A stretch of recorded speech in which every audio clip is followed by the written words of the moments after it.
So I guess she accepted like that, like accepting hospice care is just gonna make me feel better. It's not gonna make me feel like I'm giving up. It doesn't mean I'm giving up. As soon as she told me, okay, sure, she didn't even argue about it. Like she was just like, yes, I'm tired, I'm done. So that day I told her, don't worry, and I told her that I loved her very much. So then I called the hospice care, and they sent an admissions nurse. She came and she checked her. She helped her make her a little more comfortable, like with pillows, sitting her up a little bit so she could breathe better. They ordered her a hospital bed and medicines and different things. She also, that past like couple weeks, she had been eating very little. So it's just overall, people didn't see this, but we living with her, me, my husband, my sister, like those people who talked to her every day or saw her every day know that her condition was deteriorating pretty quickly, I guess.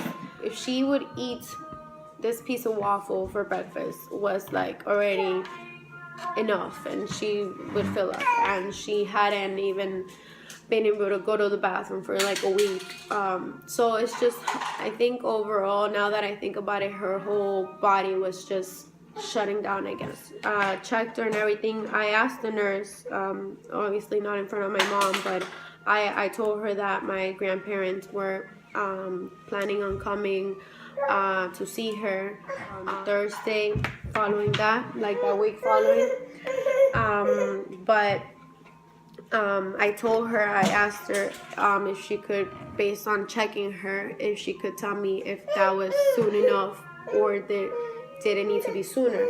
And she told me that actually based on that, there was no telling when someone could pass away, but that based on seeing her, her color, her saturation level, just overall, that she didn't think that Thursday was soon enough. That if they could make it sooner, that they really should.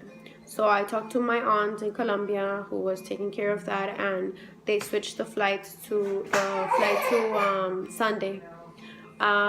So they were coming that very Sunday. This was all Friday. And I told her, she was very glad about it. She was happy about that. And from that moment on, she was very calm and happy and making jokes and everything. But at the same time, she was very asleep. Like if you would go see her, she would be like this, like talk to you, and like kind of like a little bit out of it sometimes. Then on Saturday they brought her hospital bed, and she was so much comfortable because she could sit like at an angle and breathe better, just like out of it. And she but she, like if you would talk to her and tell her something, she would make sense. But at the same time, at some moments she was kind of like not making sense. So I guess that should have been a hint that something was off, right? But she was very calm, and she after is that we find out, like she kind of said goodbye to certain people, not necessarily goodbye, but she sent them like a message about like take care of my daughters, or letter to her mother, different things like that, that we didn't actually know about.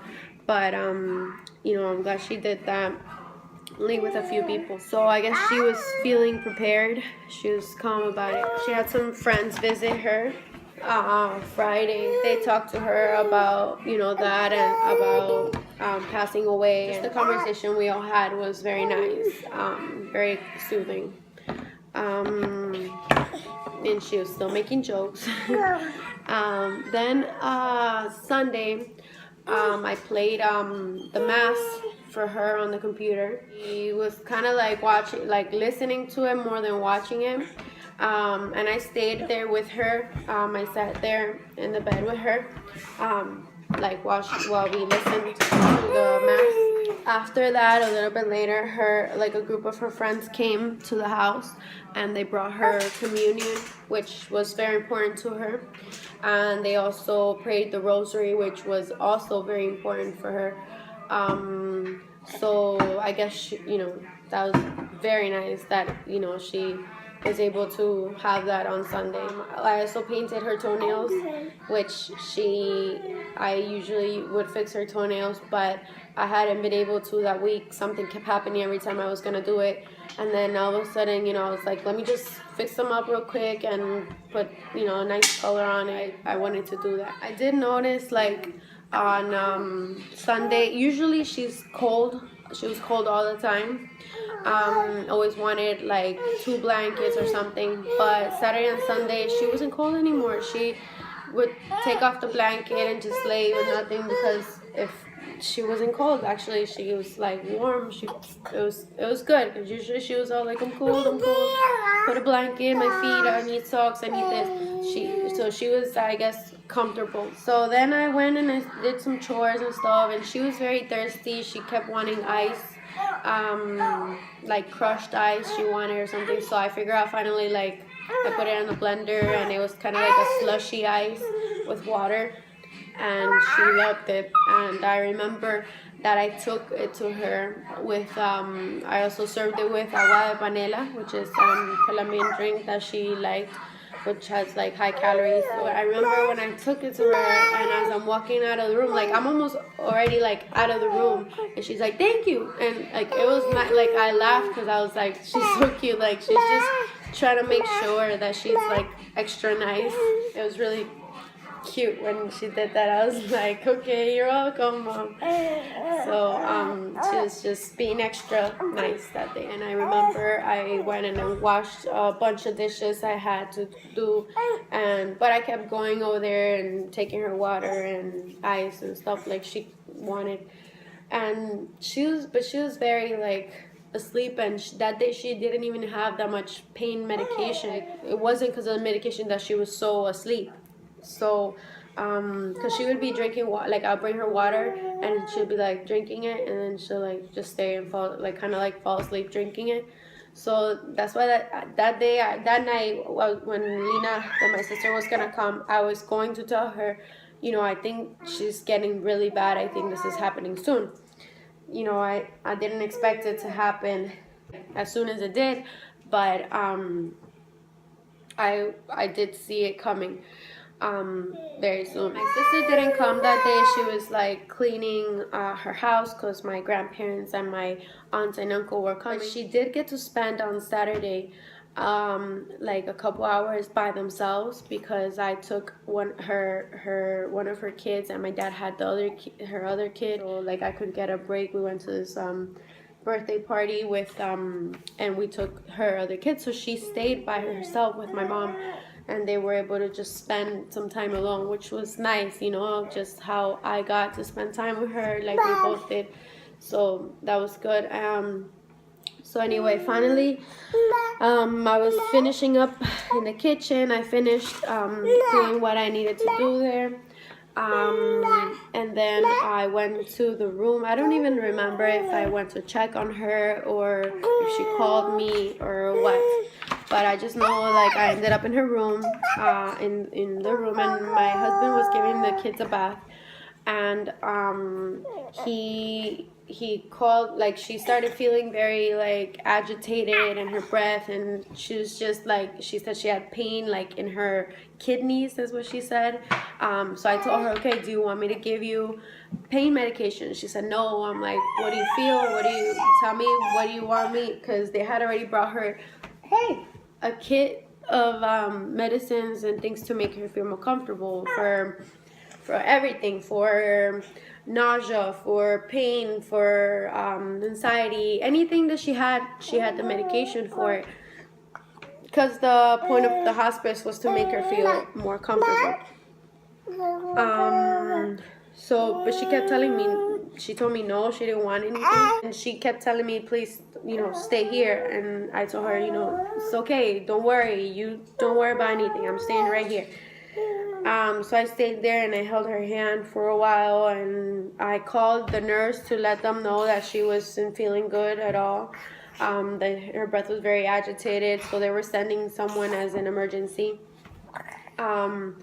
Then my husband finished with the kids, and he was also asking her, what can we do to make you more comfortable? And we were both asking her, and she said, nothing, just stop asking me things. So we're like, okay, don't worry.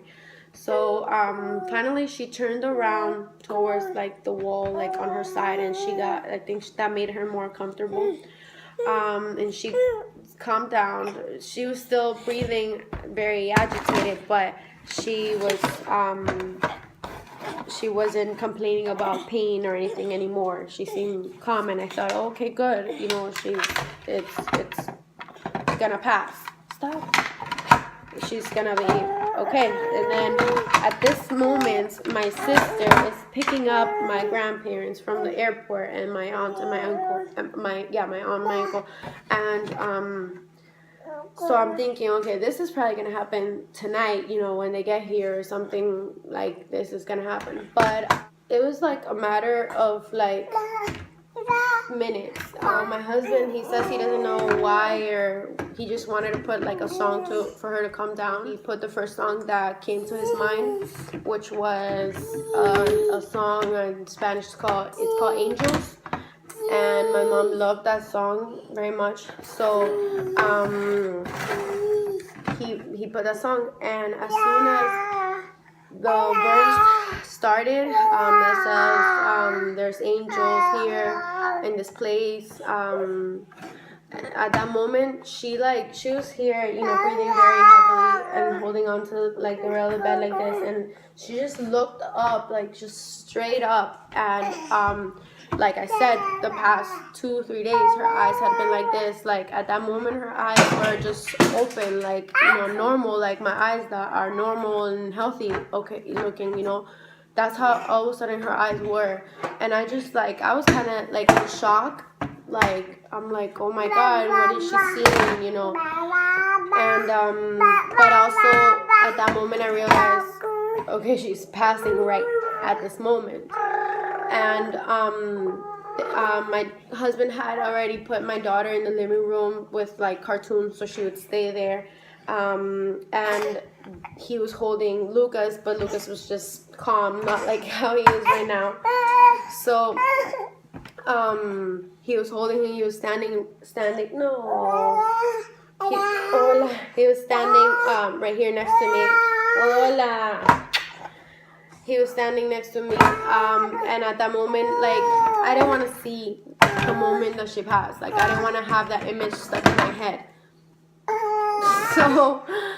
So it's kind of like my mom would be laughing right now, because I'm trying to tell this like very upsetting story, you know, and this kid is over here trying to kiss me. Trying to kiss me and hitting me on my head and stuff. It's funny because when I was doing these videos, my mom had told me already before. She had told me that like the blogs that she watched, that all the moms, like if their kids were doing something, that they would just continue kind of like I am now, and let the kid keep talking, like, you know, bugging, but the ladies would keep talking. So that's why, you know, I'm talking about the moment my mom is passing, and he's just has no clue. So that's what I'm saying. She would be laughing right now because this is exactly what she was talking about. So then, you know, I turn away. My husband's right here, and I'm just like, he's hugging me, and I'm crying. And then I look, and she's already, you know, just her head's back down. So I realized, okay, she passed. So I realized she's passing right now. Oh my God, this is so, like, seriously? You're not gonna let me tell this story and cry a little? Whoa! Did you hear your face? Did you hear your? So, anyway, at that moment, I got upset. I was like, no. And I turned on to my husband. I'm like, no, this can't happen. You know, I was like in shock, I guess.